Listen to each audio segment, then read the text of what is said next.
I'm Bella Smith, and I was raised in an environment rich with the sounds of woodworking and the scent of fresh lumber.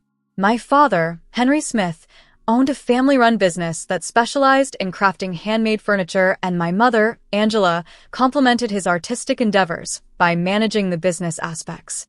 She was often found in her home office, meticulously handling the finances and client communications, emphasizing to our clients that quality craftsmanship requires time. Growing up under the watchful eye of my grandfather's portrait, I was constantly reminded of our family's legacy. My father often spoke of how his father, and his father before him, had built the business from the ground up, instilling in me the importance of preserving this heritage. Although as a child I was more preoccupied with school and friends, this sense of responsibility began to resonate with me more deeply as I grew older. By the time I reached my 20s, I had started to engage more with the family business, spending summers learning the ropes in the workshop. Despite harboring personal ambitions of perhaps pursuing a career in law or medicine, I felt a growing connection to my family's craft. However, around the time I graduated from college at 24, I sensed a shift at home.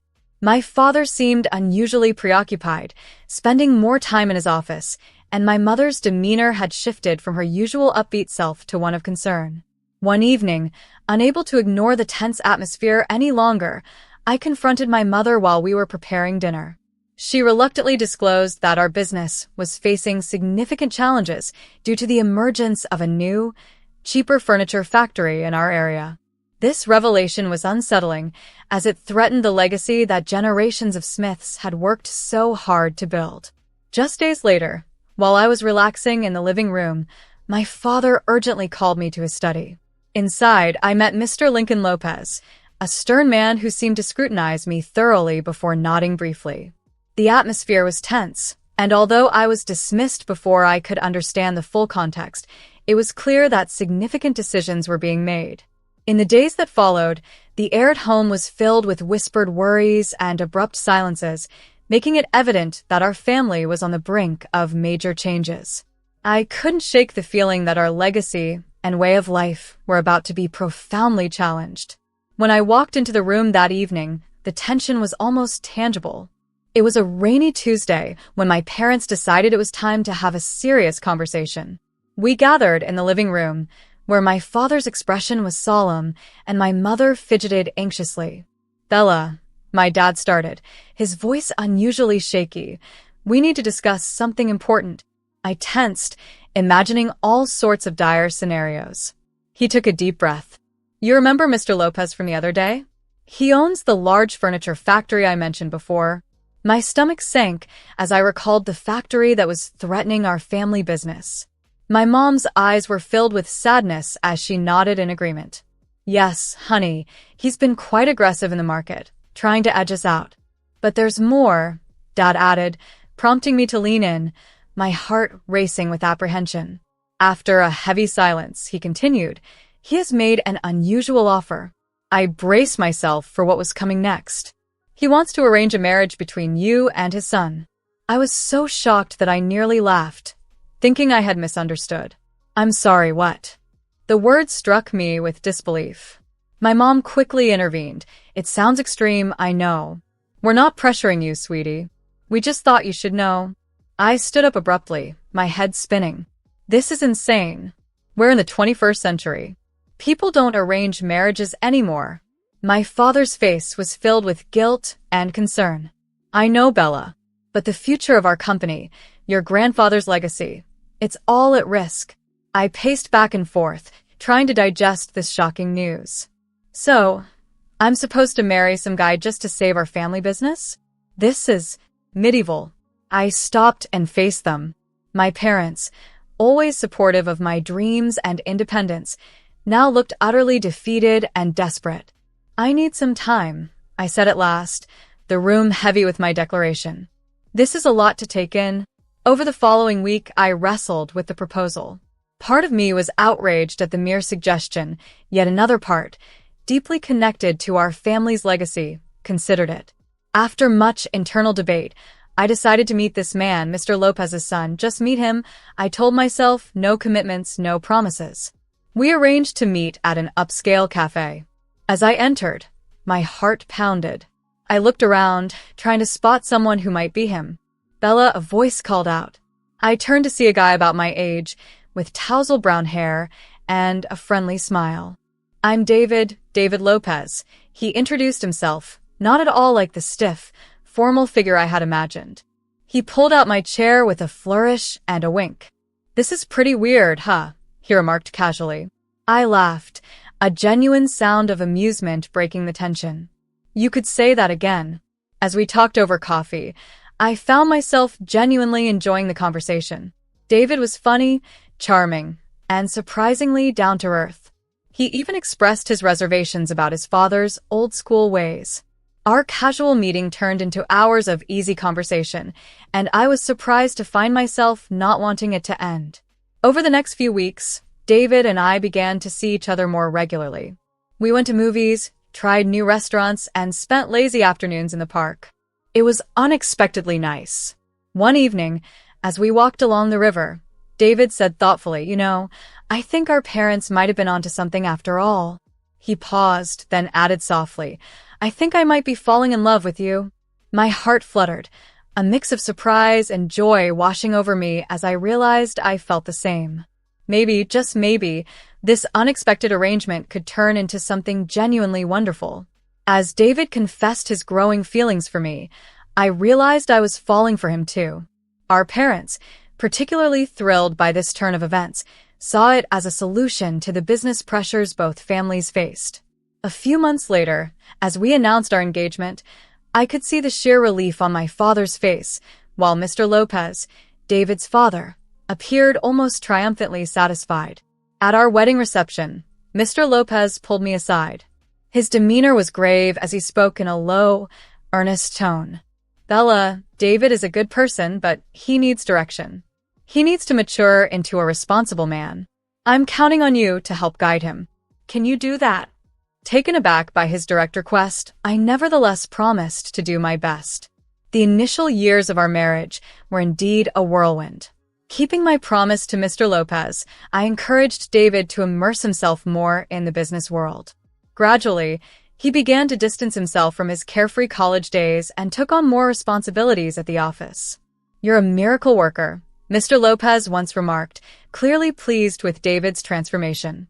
However, not everyone viewed these changes positively.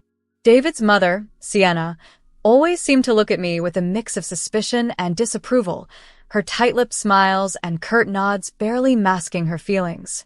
Meanwhile, our family business was flourishing. My father's company stabilized and even doubled its turnover within a year, bringing him immense pride and relief. However, I found myself restless. One evening, I mentioned to David that I was considering getting a job. The sound of his fork hitting the plate marked his surprise. "A job? Why?" "Isn't our situation enough?" he asked, incredulously. I explained that I wanted to contribute and use my education, but he dismissed the idea, suggesting instead that I engage in charity work, as was customary for women in our social circle. Despite my frustrations, I channeled my energy into founding the Smith-Lopez Foundation for Children with Developmental Challenges. It wasn't the career path I had envisioned for myself, but it provided me with a sense of purpose. Over the next decade, my life blurred into a sequence of charity galas and social commitments. Then, suddenly, David's father passed away, leaving David to inherit the company and assume the role of CEO overnight. 3 years later, another shock came. Sienna was diagnosed with advanced cancer. She revealed her condition over a Sunday dinner, her voice steady though her hands trembled. David immediately suggested placing her in a specialized care facility, but she adamantly refused, insisting on staying in her home. Stepping in, I offered a compromise. "We'll arrange the best home care for you, Sienna. The top oncologists and nurses, whatever you need." To my surprise, Sienna showed me a rare sign of warmth, patting my hand in appreciation. As I devoted myself to Sienna's care over the following years, her icy demeanor toward me thawed. One day, as I adjusted her pillows, she looked at me sincerely and said, "You're a good woman, Bella." "I'm sorry, I didn't see it sooner." Our relationship grew closer, but as it did, David became more distant. Free from his father's stringent oversight, He started reverting to old habits. His late nights at the office turned into nights spent at bars, and important meetings were missed. One night, he came home reeking of whiskey, a look of defeat in his eyes. "The company's gone bankrupt," he slurred. "It's all gone." I was completely taken aback by how quickly everything had deteriorated. "What are we going to do?" I asked David, feeling desperate. His response was sharp and filled with cynicism. "Hell if I know. I'm not suited for this business nonsense." In a bid to fix things, I put aside my ego and reached out to my father. "Dad, I need a favor," I started. Without any hesitation, Dad offered David a position as his assistant. David accepted it reluctantly, but I had a nagging suspicion that our problems were just beginning. The months that followed David's appointment were a disaster. I watched in despair as sales plummeted and my father's once thriving company started to decline. One evening, unable to watch passively any longer, I confronted David in our living room. "What's going on with you?" I demanded, frustrated. "This job was supposed to be your lifeline, yet you're treating it like it's a nuisance." David's laugh was bitter again. "A lifeline? Please, I'm just biding my time until I can get out of here." I was stunned by his coldness. "What do you mean?" His reply was chilling. "Once my mother passes away, I'll sell everything. Then I'm leaving." I felt a punch to my gut. "How can you be so cold? She's your mother." His disdain was palpable. "She's a burden," he retorted, "and this job is beneath me. I was a CEO, not some errand boy." My anger flared. "You ungrateful jerk. My father gave you a chance when you were at rock bottom, and this is how you repay his kindness. Meanwhile, I've been here, taking care of everything while you wallow in self-pity." I stormed out of the room, furious. In the hallway, I bumped into Sienna, whose expression showed she had heard everything. For a moment, we just looked at each other, and then she reached out and took my hand. Her touch was silent, but supportive. I squeezed her hand back, fighting back tears. Weeks went by with an uneasy tension until one gray Tuesday morning, my world collapsed. A police officer informed me that my parents had died in a car crash. I was numb, moving through the funeral preparations like a ghost, overwhelmed by loss. Throughout it all, David remained aloof, not once offering support. He didn't even attend the funeral. As I watched my parents' caskets being lowered, a mix of grief and anger surged within me. After leaving the cemetery, I called our company secretary. "Is David at the office?" I asked. There was a pause. "Yes, he's in your father's office," she replied softly, her voice full of sorrow. Angered and still in my funeral attire, I drove straight to the company. Bursting into my father's office, I found David nonchalantly sitting in my father's chair, feet on the desk. "What the hell do you think you're doing? Get out of my father's chair now," I yelled. His response was dismissive, infuriating me further. "Your father's chair? I think you mean my chair," he retorted smugly. Attempting to reason with him, I pleaded, "David, please, this isn't right. My father just died." He banged his hand on the desk, silencing me. Enough. I'd had enough of David's manipulations. "I'm finished with your moral lectures, Bella. Your constant nagging and improvements have made my life miserable," he declared with a sneer. I was shocked. "What are you talking about?" I managed to say, but he just snarled back. "You heard me. You've been trying to change me since the day we married." "Well, surprise, I never loved you. I only married you because my father made me." His cruel words struck me deeply, and I staggered back, reeling from the impact. David's expression turned cunning. "Oh, and you might find this interesting. This company, valued at about $42 million, now belongs to me as the deputy director." I whispered in disbelief. "You can't do that." He smirked, raising an eyebrow. "Can't I? I control all the passwords and account access. I'm in charge now, Bella, and there's nothing you can do about it." To my horror, he turned to the computer and started transferring company funds to his account. "Stop it," I yelled, rushing to intervene, but he shoved me away. "If you don't like it, there's the door." He then flung a folder at me. It was a set of divorce papers. "Your choice," he said coldly. I caught the folder automatically, my mind spinning from the shock. But looking at David, this stranger who had replaced my husband, I knew I had to leave. Without a word, I left the office and drove directly to the office of Mr. Asher, my father's lawyer and close confidant. He greeted me with solemn eyes. "Your father anticipated something like this might happen," he said as he handed me an envelope. It contained my father's will and a letter. With trembling hands, I read it, tears streaming down my face. The business was mine, and David had been officially terminated 3 weeks before my father's death. The letter was heartbreaking. "My dearest Bella, if you are reading this, I am no longer here. I regret pushing you into this marriage and not seeing David for who he truly was. You deserve so much better. The company is yours now. Make it thrive again. Please divorce that worthless man. Live your life and be happy. That's all I ever wanted for you. I love you always, Dad." Resolved and empowered, I looked up at Mr. Asher. "Please file these divorce papers immediately," I instructed. Heavy-hearted yet determined, I returned to the house that no longer felt like home. Inside, it seemed colder, emptier. I found Sienna, frail and wrapped in a blanket, in the living room. "Sienna," I began gently, "I need to tell you something. David and I are getting a divorce. I'm leaving." To my surprise, tears filled her eyes. "Take me with you, Bella, please," she pleaded.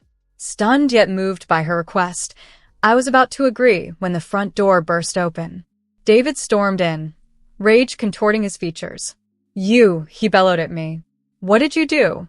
"The company accounts are blocked. I can't access anything." I stood firm, facing him with newfound strength. "The company isn't yours, David. My father left it to me, and I've signed the divorce papers. We're no longer married. You have no claim to anything here." David's face flushed a deep red, his eyes then shifting to Sienna, who was quietly preparing a small bag. "What are you doing, Mom?" he demanded. Sienna met his gaze with a calm steadiness. "I'm going with Bella," she declared. For a moment, David was too shocked to respond, the reality of his new situation slowly dawning on him. David erupted with fury, hurling insults at Sienna. "You ungrateful trash," he yelled. "After everything I've done for you." His words stung, but he was unrelenting. "Fine, get out. Both of you. I'm better off without either of you." And so, we left, moving into the house where I grew up. Taking over the company was a massive undertaking. Night after night, I sat up reviewing financial reports, determined to preserve my father's legacy. I brought Daisy, my father's trusted secretary, on board as my assistant.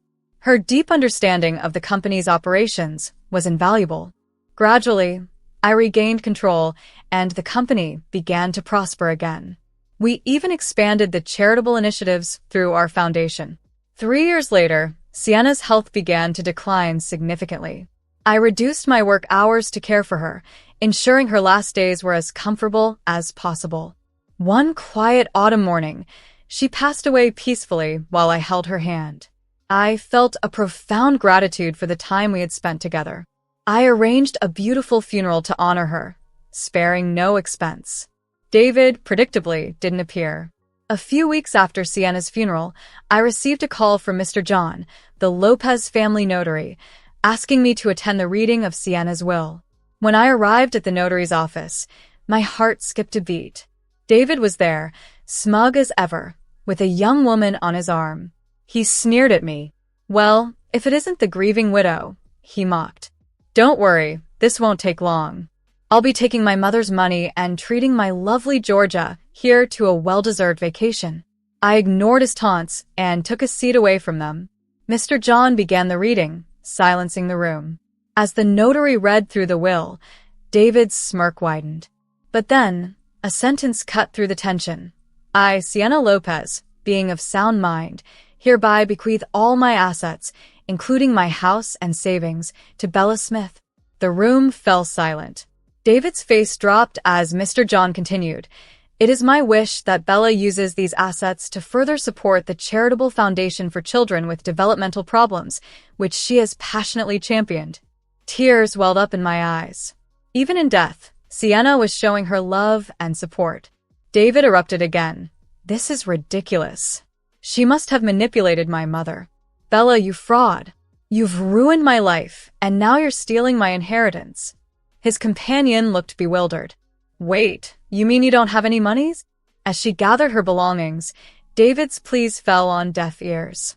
Georgia, baby, I can explain, but she was already leaving. David turned his anger back towards me. You'll pay for this, Bella. I'll contest the will. Mr. John interrupted calmly. I'm afraid that won't be possible, Mr. Lopez.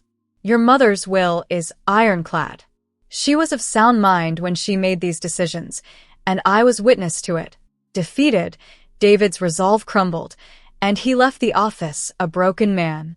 As the door closed behind him, I let out a breath I hadn't realized I was holding. A sense of triumph washed over me, not because of the inheritance, but because justice had been served, affirming Sienna's faith in me and our shared values. Sienna's belief in me had stayed strong to the very end, a thought that filled my heart each time I reflected on it. Mr. John, I said, my voice heavy with emotion, I'd like to set up a trust for the foundation immediately. It's what Sienna would have wanted. In the months that followed, I dedicated myself wholeheartedly to the company and the foundation. Under my leadership, my father's business not only regained its past success, but soared beyond it, achieving new heights. Meanwhile, the charitable foundation expanded significantly, reaching more children and making a deeper impact than ever before. Each evening, as I sat in the office that had once been my father's and was now mine, I would pause and look at the photographs on my desk. There were pictures of my parents, their faces beaming with pride, and of Sienna, her eyes sparkling with playful mischief. Though they were no longer with me, their love and support continued to shape who I had become. Besides these photos, I kept a framed quote that had become my guiding principle. I picked it up and read the familiar words, which resonated more deeply each time. The most difficult roads often lead to the most beautiful destinations. This mantra reminded me of the journey I had traversed, filled with challenges and hardships, but leading to a place of profound fulfillment and purpose. Each word reaffirmed my commitment to continue their legacy, honoring their memory through every decision I made and every child we helped through the foundation.